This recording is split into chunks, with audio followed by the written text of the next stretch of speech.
నమస్కారం అండి. నమస్తే అమ్మా. రెండు తెలుగు రాష్ట్రాల్లో ఇప్పుడు స్కూల్స్ ఓపెన్ అవుతున్న సిచ్యువేషన్ అనేది ఏర్పడుతుంది. కానీ గవర్నమెంట్ స్కూల్స్ మూసేసే పరిస్థితులు వస్తున్నాయి పిల్లలు లేక. వీళ్ళే ప్రైవేట్ స్కూల్స్ ని ప్రోత్సహిస్తున్న పరిస్థితి. మరి ఏంటంటారు పిల్లల పరిస్థితి ఏంటి? మెయిన్ మీలాంటి సోషల్ మీడియా మిత్రుల వల్లే అది జరుగుతుంది. ఈ మధ్య కాలంలో ప్రైవేట్ స్కూళ్ళ ప్రోత్సాహం అనేది మీ ద్వారా కూడా పెరుగుతుంది. దయచేసి సోషల్ మీడియా మిత్రులు స్కూళ్ళ దూరకి వెళ్ళమాకండమ్మా. రీసెంట్గా పేపర్ యాడ్ అమ్మా, ఏ సంవత్సరం రాలా, నేను పుట్టిన దగ్గర నుంచి అయితే ఏ సంవత్సరం రాలా గవర్నమెంట్ యాడ్లో 2 కాదు 4-5 పేపర్లు గవర్నమెంట్ యాడ్లు ఇచ్చినాయి అంటే, అన్ని ర్యాంకులు గవర్నమెంట్ స్కూల్లో వచ్చినాయి అంటే మార్పు అనేది మొదలయ్యింది. అర్థమైందమ్మా, ఒక మార్పు అనేది మొదలైంది. ప్రైవేట్ స్కూల్ అంటున్నావు, ప్రైవేట్ స్కూల్ లెక్చరర్స్కి ఇచ్చే జీతాలు ఎంతో తెలుసా? మా అయితే ఒక 20,000, 30,000, 40,000. కానీ గవర్నమెంట్ లెక్చరర్స్కి ఎంతో తెలుసా? కింద వాచ్మ్యాన్కి ఎంతో తెలుసా? 1,00,000 పైనే. మరి 1,00,000 దగ్గర ఎక్కువ వాల్యూ ఉంటుందా, 7 దగ్గర ఎక్కువ వాల్యూ ఉంటుందా? అది గ్రహించాలి తల్లిదండ్రులు. లక్షల జీతాలు తీసుకుంటున్నారు, మన సొమ్ము మనం ఆ స్కూళ్ళకే పంపించాలి అనే అవగాహన ప్రతి తల్లిదండ్రులకు వచ్చినప్పుడే మార్పు అనేది మొదలయ్యిద్ది. ఎంతోమంది ఐఏఎస్లు ఈరోజు ముఖ్యమంత్రులు ఎంతోమంది అయ్యారంటే వాళ్ళందరూ చదివింది గవర్నమెంట్ స్కూల్లోనే. ఆ అవగాహన అనేది మనం పెంచుకోవాలి. ఇంకా బ్రిటిష్ భాషకి ఆ భాషకి నలగొద్దు, ఆ భాషను కూడా ప్రవేశపెట్టేశారు. ప్రతి గవర్నమెంట్ స్కూల్లో ఇంగ్లీష్ మీడియం ఉంటుంది. జగన్ గారు ప్రవేశపెట్టింది, కూటమి ప్రభుత్వం కంటిన్యూ చేస్తుంది. అట్లాగే తెలంగాణలో కూడా మొదలైంది మార్పు అనేది. కాబట్టి కంపల్సరిగా గవర్నమెంట్ మీద ఆదరణ చూపిస్తే మీరు పెట్టే లక్షలు తగ్గుతాయి, తర్వాత వాళ్ళకి ఫ్యూచర్లో ఉపయోగపడతాయి అనే ఒక ఆలోచన తల్లిదండ్రులకు వచ్చేలాగా గురువులు తిరిగి అవగాహన చేస్తున్నారు. చూసావా, అదే మార్పు అనేది. ఆ మార్పు అనేది రేపు జాయిన్ అయ్యే టైంలో కనపడిద్దని నేను అనుకుంటున్నాను.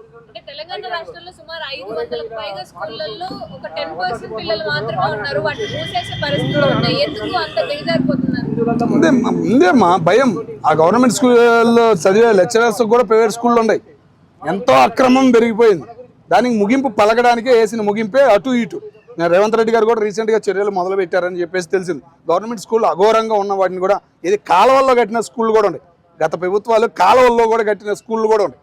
చిన్న వాన పడిందంటే చాలు ఆ స్కూలు మునిగే ప్రమాదాలు కూడా మనం చూసాం. వాటిల్లో మార్పు అనేది తెచ్చారు. 2-3 స్కూళ్ళకి అటాక్స్ అనేది చేసి అభివృద్ధి పరంగా చేయాలి అని ఒక ఆలోచనతో ఇక్కడ ఉన్న గవర్నమెంట్లు పరుగులు పెడుతున్నాయి విద్యాపరంగా అని నేను అనుకుంటున్నాను. మెయిన్ అదేనమ్మా, ఇంగ్లీష్ మీడియం, ఇంగ్లీష్ మీద పడిపోతున్నారు. ఇప్పుడు వెళ్ళి అడుగు, మా 8వ తరగతి 9వ తరగతి పిల్లలు ఇంగ్లీష్ మీడియం చదివిన వాళ్ళని వెళ్ళి అడుగు, అమ్మ 9ని తెలుగులో ఏమంటారని అడుగు, చెప్పలేరు వాళ్ళు. వాళ్ళకి రావట్లా, ఏదైనా పదం చూపి రావట్లే వాళ్ళకి. తెలుగు అనేది అర్థం కావట్లా. ఇక ఇంటికాడ ఎంత మాట్లాడిన తల్లిదండ్రులు ఆ పదాలు అనేవి రావట్లే వాళ్ళకి. అదే బయటికి వెళ్తే బతకగలుగుతున్నారు, ఇక్కడ బతకలేకపోతున్నారు. బయటికి వెళ్ళాలంటే మళ్ళీ లక్షలు అవుతున్నాయి. ఆయా లక్షలు మళ్ళీ సంపాదన. ఏమైనా ఎక్స్ట్రా సంపాదిస్తున్నారా? ఏమి లేదు. ఇక ఆడే ఉండాలనుకో, ఇక ఆడ ఖర్చుల సంగతి మనకు తెలిసింది. ఇక్కడ పావలా అయితే ఆడ 10 రూపాయలు అవుతుంది. ఆ డిఫరెన్స్ అనేది కనపడుతుంది. కాబట్టి మార్పు అనేది మొదలైంది. బయట దేశాల్లో కూడా ఇప్పుడు ఎక్కడ పరిస్థితి బాగోలా, వాళ్ళే దిగలేక సత్తున్నారు. గో బ్యాక్లు అనేవి మొదలైనవి. కాబట్టి మార్పు అనేది విద్యలోనే మొదలైంది. కానీ మన రాష్ట్రాలు, తెలుగు రాష్ట్రాలు చాలా జాగ్రత్తగా ఉన్నాయి.